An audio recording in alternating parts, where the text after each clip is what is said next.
తిరుమల శ్రీవారి బ్రహ్మోత్సవాలు ఘనంగా కొనసాగుతున్నాయి. తిరుమలలో శ్రీవారి చక్ర స్నానం కొనసాగుతోంది. ప్రస్తుతం లైవ్ చూద్దాం.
వాటిక శ్రీవారి బ్రహ్మోత్సవాలు ఘనంగా కొనసాగుతున్నాయి. తిరుమలలో శ్రీవారి చక్ర స్నానానికి సంబంధించి అప్డేట్స్ అందించడానికి మా ప్రతినిధి రవివర్మ సిద్ధంగా ఉన్నారు. రవివర్మ, ఆద్యంతం బ్రహ్మోత్సవాలు అంగరంగ వైభవంగా జరిగినట్టు తెలుస్తోంది. ఇక స్వామివారు వివిధ రకాల వాహనాల్లో కూడా ఆయన విహరించారు. తిరుమల మాడవీధుల్లో కూడా ముఖ్యంగా చక్రస్థానానికి సంబంధించి కూడా మీ దగ్గర ఉన్న సమాచారం ఏంటి?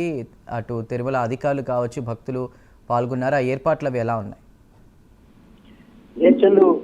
బ్రహ్మాండ నాయకుని బ్రహ్మోత్సవాలు అత్యంత వైభవంగా సాగుతున్నాయి. ఇవాళ చక్రస్నాన మహోత్సవంతో దాదాపు స్వామివారి వాహనాల వైభవం అలాగే బ్రహ్మోత్సవాల వైభవం చివరి దశకు చేరుకున్నాయి. చక్రస్నాన మహోత్సవంతో ముగిస్తాయి.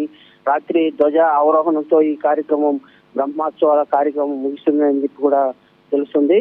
ముఖ్యంగా చివరగా స్వామివారి చక్రస్నాన మహోత్సవంలో స్వామివారి చక్ర తాల్వారిని ఊరేగింపుగా పుష్కరిణికి తీసుకొచ్చి పుష్కరిణిలో పుష్కర స్నానం చేయడంతోనే ఈ బ్రహ్మోత్సవాల వైభవం ముగిస్తుందని చెప్పేసి ప్రగాఢంగా తెలుస్తుంది.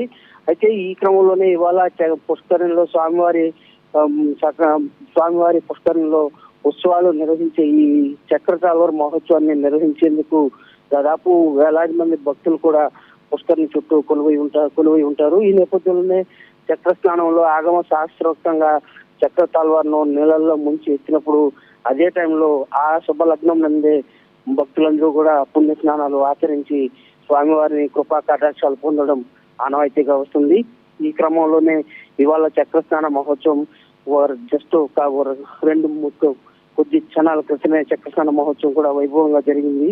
ఈ చక్రస్నాన మహోత్సవంలో ఆగమ శాస్త్రోక్తంగా స్వామివారి ఆలయంలో పనిచేసే ప్రధాన అర్చకులు, ఆగమ పండితులు, అలాగే పెద్ద జీయర్లు వీళ్ళందరూ కూడా చక్రస్నాన మహోత్సవంలో పాల్గొంటారు. ముఖ్యంగా స్వామివారి ఉత్సవ వైభవాల్లో కూడా దాదాపు ఉదయం రాత్రి అలాగే రోజుకు 2 వాహనాలు చొప్పున 9 రోజుల పాటు 16 వాహనాల్లో స్వామివారి వైభవంగా ఊరేగి భక్తులను కటాక్షిస్తూ వస్తారు. చివరగా భక్తుల ఈ బ్రహ్మోత్సవాల ముగింపు సందర్భంగానే మూలమూర్తి వద్ద కొలువు ఉన్నటువంటి చక్ర తాల్వార్ని తీసుకొచ్చి ఇవాళ చక్రస్నాన మహోత్సవాన్ని నిర్వహించడం ఆనవాయితీగా వస్తుంది. బ్రహ్మోత్సవాల్లో 9వ రోజున ఈ చక్రస్నాన మహోత్సవాన్ని నిర్వహిస్తారు. ఇవాళ ఉదయం 8:05 ఈ చక్రస్నాన మహోత్సవాన్ని వైభవంగా నిర్వహించారు. ఈ చక్రస్నాన మహోత్సవంలో పాల్గొని స్వామివారి పుణ్యతీర్థాలను ఆచరించి స్వామివారి కృపా కటాక్షాలు పొందడం ఆనవాయితీగా వస్తుంది. ఈ క్రమంలోనే ఈ చక్రస్నాన మహోత్సవాన్ని వైభవంగా నిర్వహించి అనంతరం స్వామివారిని ఊరేగింపుగా మాడ వీధిలో ఊరేగుతూ ఆలయానికి తీసుకెళ్లడం సాంప్రదాయంగా జరుగుతుంది. చక్రస్నానం మహోత్సవానికి నిర్వహించేదానికి ముందు పుష్కరిణి మండపం వద్ద కూడా శాస్త్రోక్తంగా పూజ కార్యక్రమం నిర్వహించి అనంతరం పుష్కరిణి నీటిలో ముంచి తీయడంతోనే చక్రస్నాన మహోత్సవం వైభవంగా Right, జరుగుతుందని చెప్పేసి కూడా పేర్కొంటూ వస్తుంటారు Chandu. Right Ravi Varma, thank you.